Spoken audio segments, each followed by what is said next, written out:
Pues buenos días, me da mucho gusto poder verles en vivo esta mañana. Jesucristo dijo que Él edificaría su iglesia y que las puertas del Hades no prevalecerían contra ella. Nosotros estamos aquí como una parte de esa iglesia de Jesucristo. Esta iglesia en particular puede llegar a desaparecer, pero la iglesia de Cristo siempre permanecerá. Nada puede detenerla. Y por eso estoy agradecido que podemos esta mañana reunirnos en su nombre, alabarle y aprender de Él. Esta mañana quiero que hablemos de certezas, de las cosas de las que estás convencido. Déjame iniciar con una pregunta. ¿Cuántos continentes hay en el mundo? ¿Quién dice 5? Acá dicen 7. ¿Quién da más? Bueno, la respuesta es que entre 4 y 7. Entre 4 y 7 depende de quién te la platicó. Un continente es una tierra junta. Entonces, no tenemos dudas en cuanto a Oceanía y la Antártica. Tampoco tenemos dudas en cuanto a América. Ahí está el trozo de tierra. La gran pregunta es, ¿qué hacemos con África, Asia y Europa? Si los dividimos entre 3 o si los consideramos todos, aunque estén unidos nada más por un piquito ahí, y ahí es de donde surgen los números. Pero uno pensaría que esa es una pregunta fácil, ¿no? Deberíamos estar seguros de eso. Así como deberíamos estar seguros de ¿cuántos estados tiene la materia? 3, 4, ¿quién da más? Bueno, hasta ahorita van 4. No sé si para cuando di el sermón ya se sumaron, pero ahorita hablamos de sólido, líquido, gaseoso, plasma y los que se acumulen esta semana. Cuando yo era niño me dijeron que el átomo era la unidad indivisible de la materia. Pero entonces, ¿qué son los electrones, los neutrones, los neutrinos y todas las partículas subatómicas que ahora nos hablan? Certezas, cosas de las que uno está bien seguro. Encontré un chiste en internet pensando en esto. El abuelo del pequeño Juanito era un tipo que le gustaba transmitir su sabiduría tan pronto como podía. Así que un día le dice, Juanito, ven para acá, tengo algo importante que decirte. Y le pone la mano huesuda en la cabeza y le dice, Juanito, acuérdate, los tontos siempre están seguros, pero los sabios siempre cuestionan todo. Y le dice Juanito, ¿y estás seguro, abuelo? Dice, sí, completamente seguro. En muchos sentidos he encontrado que en mi vida tengo menos certezas. Conforme me hago más viejo, hay menos cosas de las que digo, esta seguritito así es, como te lo estoy contando. Pero las cosas que creo que tengo certeza se hacen más profundas. Tengo certeza de menos cosas en la vida, pero aquellas que tengo se hacen más profundas. Hoy hablaremos de certezas que todo creyente debe tener. Un creyente debe tener certezas. Y vamos a estar leyendo el Evangelio de Mateo, capítulo 17. Mateo 17, y vamos a leer desde el 1 hasta el 13. Mateo 17, 1, lo voy a leer en la nueva versión internacional que tengo, dice así. 6 días después, Jesús tomó consigo a Pedro, a Jacobo y a Juan, el hermano de Jacobo, y los llevó aparte a una montaña alta. Allí se transfiguró en presencia de ellos. Su rostro resplandeció como el sol, y su ropa se volvió blanca como la luz. En esto se les aparecieron Moisés y Elías conversando con Jesús. Pedro le dijo a Jesús: Señor, qué bueno sería que nos quedáramos aquí. Si quieres, levantaré 3 albergues, uno para ti, otro para Moisés y otro para Elías. Mientras estaba hablando, aún, apareció una nube luminosa que los envolvió, de la cual salió una voz que dijo: Este es mi Hijo amado. Estoy muy complacido con él. Escúchenlo. Al oír esto, los discípulos se postraron sobre su rostro, aterrorizados. Pero Jesús se acercó y los tocó. Levántense, les dijo, no tengan miedo. Cuando alzaron la vista no vieron a nadie más que a Jesús. Mientras bajaban de la montaña, Jesús les encargó: no le cuenten a nadie lo que han visto hasta que el Hijo del Hombre resucite. Entonces los discípulos le preguntaron a Jesús: ¿por qué dicen los maestros de la ley que Elías tiene que venir primero? Sin duda, Elías viene y restaurará todas las cosas, respondió Jesús. Pero les digo que Elías ya vino y no lo reconocieron, sino que hicieron con él todo lo que quisieron.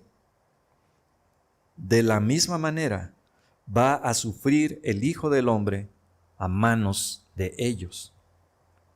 Entonces entendieron los discípulos que les estaba hablando de Juan el Bautista. Hasta ahí. 3 certezas que todo creyente debe tener. Vamos a ir hablando de cada una de ellas, pero primero vamos a orar. Padre Santo, en esta hora te pedimos que tu Espíritu nos guíe a toda verdad. Que esta palabra pueda caer, Señor, en una buena tierra. Ayúdanos a entenderla y aplicarla, a meditar en ella y ser transformados, porque lo pedimos en Jesús. Amén. Ustedes saben que los capítulos, los números de nuestras Biblias no son inspirados por Dios, sino que vinieron posteriormente. Y esta división en el capítulo 17 de Mateo, desde el punto de vista de algunos eruditos, es bastante desafortunada, porque interrumpe el flujo de ideas que llevaba este pasaje bíblico. Jesús acababa de decir que algunos que estaban con él no morirían hasta que no vieran el reino de Dios venir con poder. Creo que esto es aquello. La historia que continúa ocurre 6 días después, según nos dice el verso 1, que Jesús se llevó a Pedro, Santiago y Juan con él a la montaña solos. Y esta transfiguración de Cristo es un evento clave en la vida de Jesús, porque esta es la única ocasión que se permitió que vieran su gloria resplandecer. Esa gloria que estaba ahora velada en carne humana, se dejó ver a través de ella. Transfigurar, interesantemente, es nuestra misma palabra española, viene de la misma raíz, metamorfosis, es decir, un cambio interior que se expresa al exterior. Se transfiguró, se cambió desde el interior, se dejó ver. Es decir, no era simplemente un cambio de la imagen que reflejaba, sino que dejó ver su naturaleza interior, su gloria interior divina. Esta misma palabra de se transfiguró es lo que se espera de nosotros en Romanos 12:2, que no seamos conformados a este siglo, sino que seamos metamorfizados, que seamos transfigurados. Y es algo que Jesús expresó aquí a sus discípulos. Jesús se llevó a sus discípulos, a 3 de ellos, y quiso revelar esta gloria a ellos, porque era importante para estos 3 discípulos tener esta certeza. Jesús se los lleva solitos a la montaña. ¿Por qué se fueron a la montaña? porque era un asunto íntimo, privado, para que ellos tuvieran esta certeza de quién era Jesús y cuál era su misión. Y entonces hablemos de cuáles son esas tres certezas que Jesús quería dar a sus discípulos. La primera es que el reino de Dios sigue avanzando. Pedro acababa de confesar aquella maravillosa confesión de tú eres el Cristo, el Hijo del Dios viviente, en el capítulo 16. Y después de haber estado en esa cúspide espiritual, tiene el tropezón donde dice, justo seguido, no, Señor, jamás te ocurra que vayas, que te maten en la cruz, en el capítulo siguiente. De eso estamos hablando, por eso la división del 17 no nos gusta tanto, porque creo que estamos en la misma línea de confesiones de Pedro, declaraciones de Pedro, que nos ayudan a entender quién es Jesús. En la primera demuestra que Cristo es el Hijo del Dios viviente, el Mesías.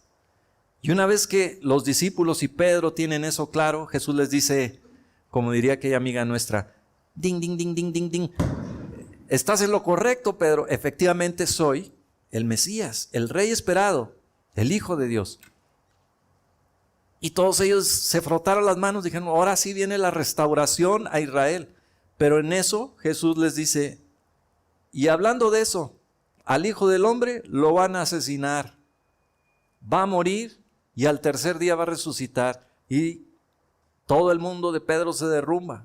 Y es donde se lo lleva aparte y lo empieza a reprender y le dice, no, Señor, ¿cómo crees? Si apenas acabamos de descubrir que si eres el Rey Mesías esperado, que vas a restaurar a la nación, que vas a arreglar todas las situaciones, las deudas pendientes con nuestros enemigos. En eso nos quedamos. Que Jesús reprende a Pedro por decir esto y le dice, Pedro, no estás viendo las cosas como las ve Dios. Y entonces llegamos al capítulo 17, donde les dijo, algunos de los que están aquí no morirán sin haber visto venir el reino de Dios con poder. Y creo que es lo que estamos viendo en el 17. En la transfiguración se lleva a Pedro, Santiago y Juan, 3 de su círculo cercano, los mismos 3 que habían estado con la hija de Jairo, los mismos 3 que estuvieron en el monte Getsemaní en el tiempo de la oración. Este grupo cercano se los lleva y les revela su gloria. Así que hay una relación de promesa y cumplimiento, a pesar de que diga el verso 1, 6 días después. Creo que estamos en la misma historia, la misma línea de tiempo. Tradicionalmente se cree que el monte, la montaña donde se fueron, es el monte Tabor. La verdad es que el texto no lo dice y no estamos seguros de dónde ocurrió. Lo que sí estamos seguros es que la razón por la cual subieron a esa montaña era para que nadie los encontrara. Jesús quería tener un tiempo de cercanía y de intimidad con estos discípulos. Y fíjate cómo dice el verso 2. Allí, en la montaña alta, se transfiguró en presencia de ellos. Esto era algo que Jesús quería mostrarle a estos 3. ¿Para qué? Para que estuvieran seguros, para que tuvieran certeza de su persona y de que el reino de Dios seguía adelante.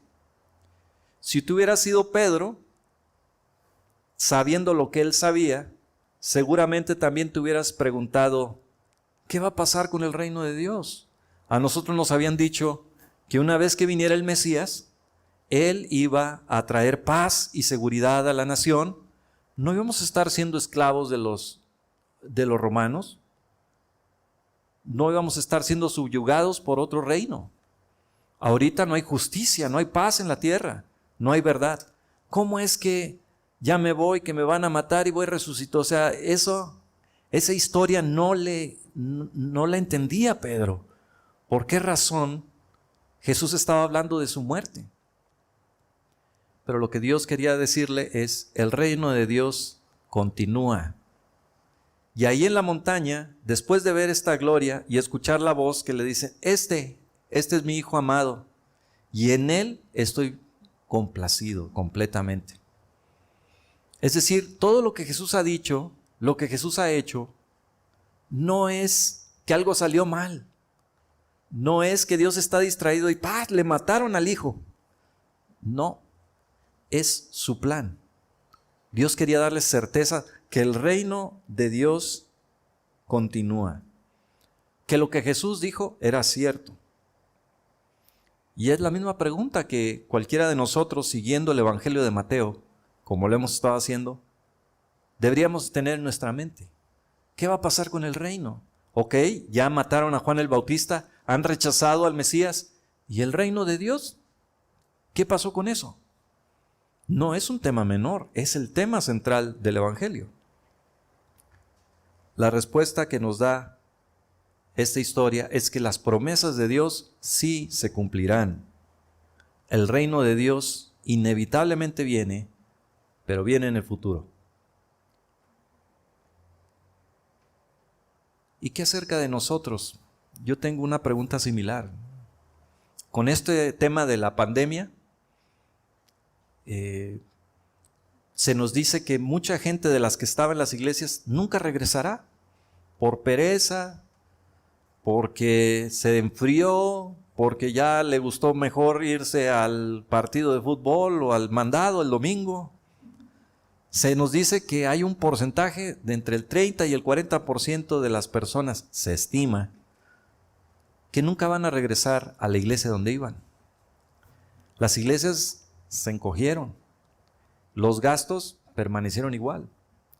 ¿Qué iglesias van a sobrevivir después de la pandemia? ¿Qué pasa con la obra de Dios? Y la respuesta es, la obra de Dios siempre sigue adelante. La obra de Dios no se detiene. Ahora, ¿significa eso que todas las iglesias van a sobrevivir? No. Quizás algunas no sobrevivan o sobrevivamos. Pero la obra de Dios, su reino, siempre sigue adelante. Nada lo puede detener. Jesucristo edifica su iglesia. Y al principio los creyentes se reunían en casas, o abajo de árboles, o en cualquier otro lugar. Quizá la iglesia necesita volver a repensar qué exactamente hace y cómo lo quiere seguir haciendo de aquí en adelante. Al parecer, parte de lo que vamos a hacer ahora es que siempre vamos a tener una cámara para grabar la cosa y subirla posteriormente, porque va a haber personas que no van a poder asistir de forma presencial. Primera certeza, el reino de Dios siempre sigue adelante. La segunda certeza, para lo cual Jesús llevó a sus 3 a la montaña, es triple, pero se resume en que solo debemos escuchar y seguir a Jesucristo. La transfiguración de Jesucristo demuestra que Él no es un simple maestro humano. Estaban los 3 ahí y Jesús se transfigura en su presencia. Dice, verso 2, su rostro resplandeció como el sol y su ropa se volvió blanca como la luz. Obviamente no había focos. Era difícil de describir qué pasó con Jesús. Dice, su rostro resplandeció como el sol y su ropa se volvió blanca como la luz. La misma cosa que le había pasado a Moisés, ¿se acuerdan? Cuando tuvo aquel encuentro con Dios y su rostro resplandecía. Pero hay una gran diferencia. Que el rostro de Moisés resplandecía como la luna. Es decir, no era su propia luz, era el reflejo de la gloria de Dios en su cara. Pero el rostro de Jesús resplandece como el sol, como si fuera luz propia. Como un faro que ilumina. Se prendió Jesús prácticamente, ¿no? Estaban los 3 ahí y su rostro resplandeció como el sol. Esta visión de Jesús habría fortalecido la fe de los discípulos de que Él era definitivamente el Mesías. No era de que Jesús era como un buen orador, un filósofo y cristianoide de la época. No, esto apartaba a Jesús a otra categoría completamente diferente. Y esta es una imagen que creo que nos conviene a nosotros tratar de imaginar. ¿Te has imaginado a Jesús con un rostro de sol, un rostro resplandeciente, con ropas tan blancas, no como el jabón ese que anuncian, sino tan blancas como la luz misma? Esa es una imagen que debemos de tener nosotros en nuestra mente. ¿Quién es Jesucristo? Porque a veces nos quedamos con la pura imagen del Cristo ensangrentado, del Cristo doliente con la corona de espinas. Pero aquí vimos la gloria de Cristo, la gloria que siempre tuvo, que retuvo todo el tiempo, pero que en esta ocasión decidió dejar escapar por un segundo. Cristo vendría glorificado en su reino, y esto nos da como una vista previa de cómo será el cuerpo de Cristo glorificado, cómo se verá a Jesús.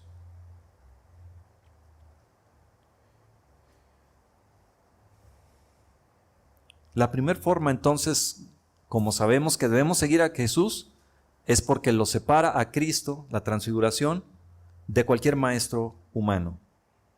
Pero no solo eso, sino que nos encontramos con esta voz que da testimonio de Jesús. Este es mi Hijo amado, estoy muy complacido con él. A mí me resultó interesante, imaginándome el pasaje, cómo estaban estos tres, Pedro, Santiago y Juan, viendo a Jesús, que de repente su rostro se enciende, sus ropas se vuelven blancas, aparecen dos que estaban muertos, que de alguna manera identifican como Moisés y Elías, y se hace ya la fiesta, ¿no? En la punta de la montaña, y hasta Jesús, está Moisés, está Elías, Pedro, Santiago, Juan, Dios el Padre. Se empieza a poner buena la cosa, pero a ellos no les sorprendió nada. Que Jesús se prendió, que se le aparecieron los muertos, que eran Moisés y Elías, eso no les sorprendió. Lo que les dio miedo fue la voz. Cuando llegó la nube, una nube, pues por cierto, observen aquí cómo dice que es una nube luminosa. Es decir, no era la neblina de la montaña que descendió, era una cosa rara, era una nube luminosa. Y cuando los envuelve esta nube y les suena la voz, ahí sí, dice, caen sobre su rostro, se postraron sobre su rostro, aterrorizados. No les dio miedo nada de lo anterior, pero cuando oyeron la voz de Dios, ahí sí temblaron. Esta sin duda fue la gloria Shekinah, aquella gloria que había ocupado el templo en el Antiguo Testamento, aquella gloria que había descendido en el monte Sinaí, que hizo temblar a toda la nación también. Uno no está preparado para tener un encuentro directo con Dios de esa manera. Que Dios se te revele y de repente te hable directamente, a cualquiera le temblarían las piernas.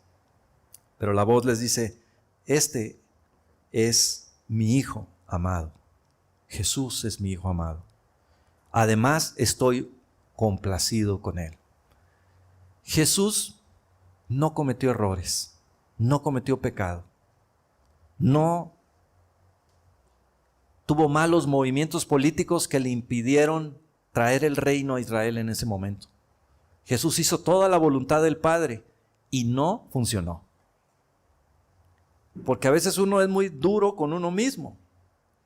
Dice, si yo estuviera haciendo la voluntad de Dios, todo tendría que salir bien. Pero Jesús hizo lo que complacía al Padre. Jesús hizo todo lo que su Padre le pidió y Dios dijo, sí, y estoy bien complacido con Jesús. Todo lo que Él hace, todo lo que Él es, está bien. Pero no se va a cumplir la promesa del reino en este momento. ¿Qué importa? Lo que Dios dice es la verdad y Jesús hizo todo correctamente. Y así nos ve a nosotros también. A veces enjuiciándonos por cosas que imaginamos que deberían ser distintas, pero que no suceden. y decimos, pues algo debo estar haciendo mal. Yo creo que Dios la trae conmigo. Dios está enojado. No. Es cuando uno está haciendo la voluntad de Dios que Dios se agrada. El resultado, eso viene después. La cosecha viene después. Cualquiera que está en Cristo agrada a Dios. ¿Quién agrada a Dios? Cristo. Cristo Jesús es quien complace a Dios. Si tú estás unido a Cristo, estás escondido en Cristo, estás haciendo la voluntad de Cristo, yendo en pos de Él, tomando tu cruz y yendo tras Él, estás agradando a Dios. El que agrada a Dios es el que está en Cristo. Y entonces viene lo que muchos consideran por una estructura de quiasmo el clímax de esta historia en el verso 5 y 6. Dos voces. Mientras estaba aún hablando, desde el 4 es la voz de Pedro primero que dice, Señor, qué bueno sería que nos quedemos aquí. Claro, ¿verdad? Cuando uno está ya en la presencia de Dios, cuando uno está en buena comunión con Dios y descubres la bondad de Dios, dices, ¿para qué nos vamos a otro lado? Aquí ya lo tenemos todo. Dice, qué bueno sería que nos quedáramos aquí. Si quieres, levantaré 3 albergues o 3 enramadas, una para ti, otra para Moisés y otra para Elías. Y de nuevo Pedro, nuestro campeón, diciendo lo que muchos de nosotros hubiéramos dicho, una tarugada.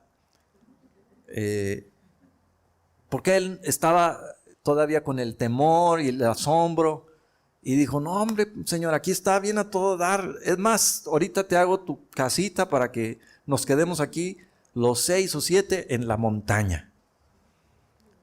Quizá Pedro, normalmente acusamos a Pedro de decir algo tonto, pero quizá Pedro estaba pensando en la fiesta de las enramadas, que apuntaba tanto hacia atrás, aquel pasado de liberación en Egipto, como hacia adelante, el futuro glorioso de Israel. Es más, Pedro vio a Jesús iluminado, él no sabía que se le iba a apagar el foco, ¿verdad? Yo creo que Pedro dijo, Jesús ya se prendió, aquí empezó lo bueno, ya bajó Moisés, ya bajó Elías, de aquí a lo mejor va a venir a más gente a la montaña, nos va a encontrar, hacemos las chozas, aquí inauguramos el reino. Yo creo que era una posibilidad en la mente de Pedro pensar de esa forma. Así que Pedro dice, vamos a hacer 3 enramadas, aunque pues ni Moisés ni Elías necesitan enramadas, eso ya ni el sol ni el frío ni les hace, ¿verdad? Total, Pedro ahí, como todos nosotros, ¿verdad?, haciendo lo que puede con la información que tiene, dice, es la primera voz que encontramos, vamos a quedarnos aquí y hacer 3 enramadas. Pero mientras estaban aún hablando, apareció esa nube luminosa, verso 5, que los envolvió y de la cual salió la segunda voz que dijo, este es mi Hijo amado, estoy muy complacido con él, escúchenlo, obedézcanlo, es la traducción de ese escúchenlo. Escúchenlo, para que Dios diga, escuchen a Jesús, estando Moisés presente, que era el profeta más grande en la mente judía al momento. Eso significaba que Jesús es superior a Moisés. No solo eso, sino que la ley que dio Moisés, ya no. Ahora escuchamos a Cristo, seguimos a Cristo. Seguimos la enseñanza de Jesús, que muchas veces apoyó lo que ya había dicho Dios por revelación con Moisés. Jesús fue y sigue siendo el clímax de la revelación divina. Y ahora la gente debe escuchar al Hijo. Esto lo encontramos también en el libro de Hebreos. Que Dios, habiendo hablado muchas veces y de muchas maneras a los padres por los profetas, en estos postreros días nos ha hablado por medio del Hijo. Ahora Jesucristo es a quien debemos nosotros escuchar. Y el día de hoy todavía hay grupos aún en nuestra ciudad un tanto confundidos, que quieren escuchar a Moisés y que ahí andan haciendo sus enramadas. y otras cosas. Pero Cristo es a quien nosotros debemos escuchar. El hecho de que se hayan aparecido Moisés y Elías nos habla de la ley y de los profetas. Ellos dan testimonio de Jesucristo. Ellos nos muestran quién es Jesús, que Jesús es el único a quien debemos seguir. Y esa es la segunda certeza. La primera es que el reino sigue avanzando. La segunda es que solamente debemos escuchar a Jesucristo. Y la tercera certeza que esta historia les dejó a los apóstoles es que la muerte y la resurrección de Cristo son parte del plan de Dios. Como vimos recientemente, ellos acababan de descubrir la identidad completa de Cristo. Él era el Hijo de Dios, Él era el Mesías prometido, Él era el Rey que estaban esperando. Pero ahora les dice Jesús, verso 12, les digo que Elías ya vino y no lo reconocieron, sino que hicieron con él todo lo que quisieron. ¿Qué hicieron con él? Lo encarcelaron y lo decapitaron. De la misma manera va a sufrir el Hijo del Hombre a manos de ellos. Entonces Jesús les está dando esa certeza. Sí, yo soy el Hijo de Dios, soy el Mesías prometido, estoy agradando a Dios y el plan de Dios es que yo muera. Voy a sufrir a manos de ellos. Pero no solamente les dijo que iba a morir y que esta era una certeza que debían de tener, sino que no debían contar a nadie este tema de la transfiguración hasta que el Hijo del Hombre resucite. Es decir, traducido, cuéntenle a todo mundo de este tema, pero hasta después de la resurrección. Ahorita no, porque donde más gente se entere de lo que pasó aquí, igual y me quieren hacer rey político. Bueno, eso una suposición, no lo dice, pero es posible que así haya sido. Lo que sí sabemos, la certeza que tenemos es que Jesús quería que esta historia la contaran después de la resurrección y Pedro lo hizo. De hecho, esta historia Pedro la cuenta en la Biblia en 2 de Pedro 1, del 16 al 20. Y ahí habla del impacto que tuvo esta experiencia en su vida.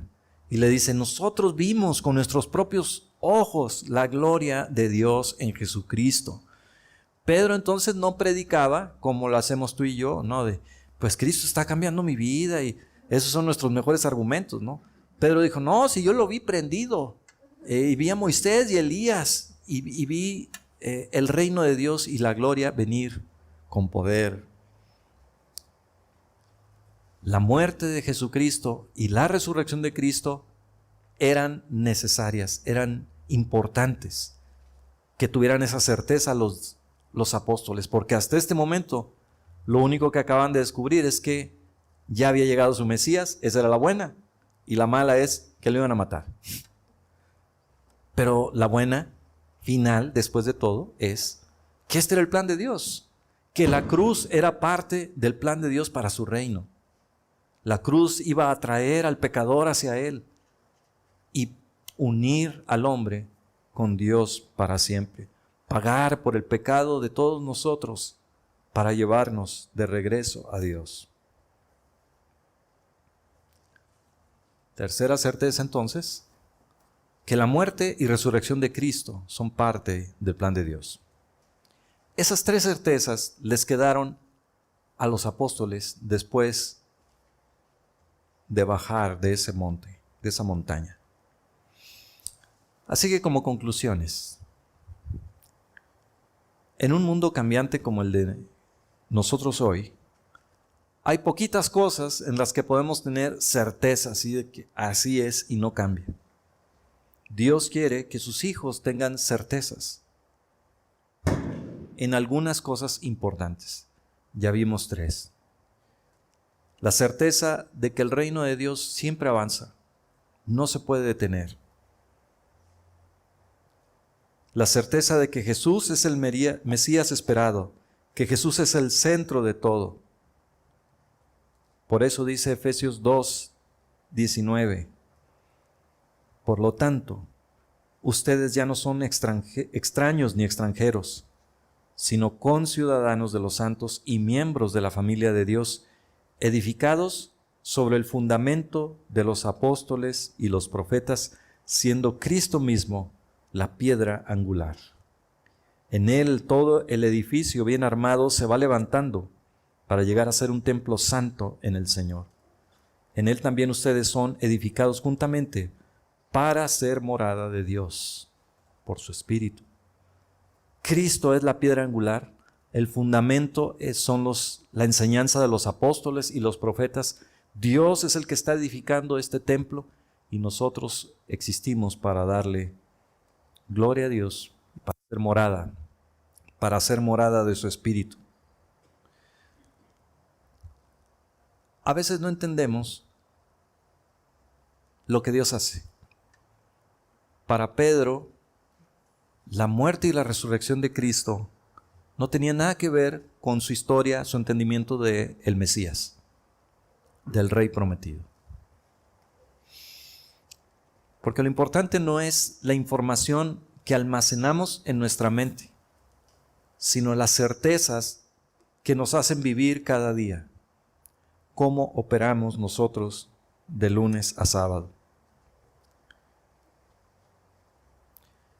Si alguien observara nuestra vida, si una sombra anduviera con nosotros toda la semana,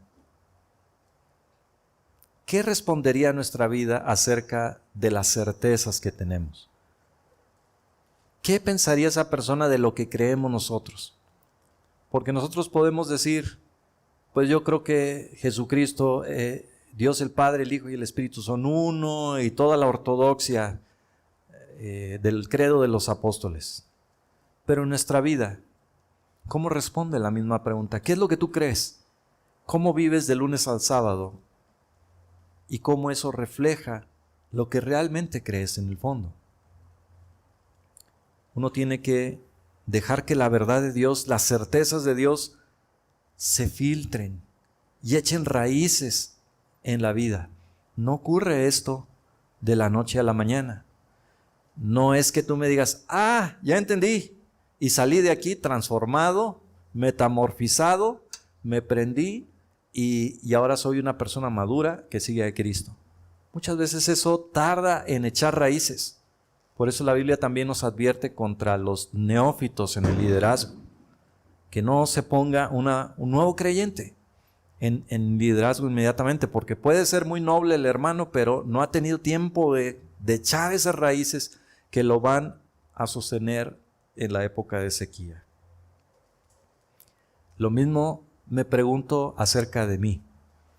¿Qué dicen no nada más mis elecciones, sino mis emociones, de cómo enfrento de lunes a viernes este tiempo que nos ha tocado vivir, de andar enmascarados, de no poder abrazar a nadie? ¿Cómo yo experimento mi fe y mi emoción se alinea a las verdades, a las certezas de la palabra de Dios? Hermanos, que Dios nos dé la gracia de tomar esas verdades y plantarlas hasta que den su fruto. No soltarlas, sino dejarlas ahí permanecer y necear en esas pocas verdades que decimos, hazle como quieras, pero Jesucristo es Dios y su reino sigue adelante. A lo mejor tú no sabes cuántos continentes hay o cuántos estados de la materia, eso no importa, ni cuántos planetas, creo que ya degradaron a Plutón. Pero la certeza que debes tener es que cualquiera que está en Cristo agrada a Dios el Padre, que su reino inevitablemente viene, que nosotros somos templo de su Espíritu, para morada del Espíritu, que debemos actuar así, de esta manera, cada día de la semana. Oremos. Padre, ayúdanos a que la verdad de tu palabra se pegue, se implante, que dé fruto, Señor, en la vida de cada uno de los que estamos escuchando. Ayúdanos a que tu verdad la meditemos de día y de noche hasta que dé su fruto, que podamos ser para tu gloria, porque lo pedimos en Jesús. Amén.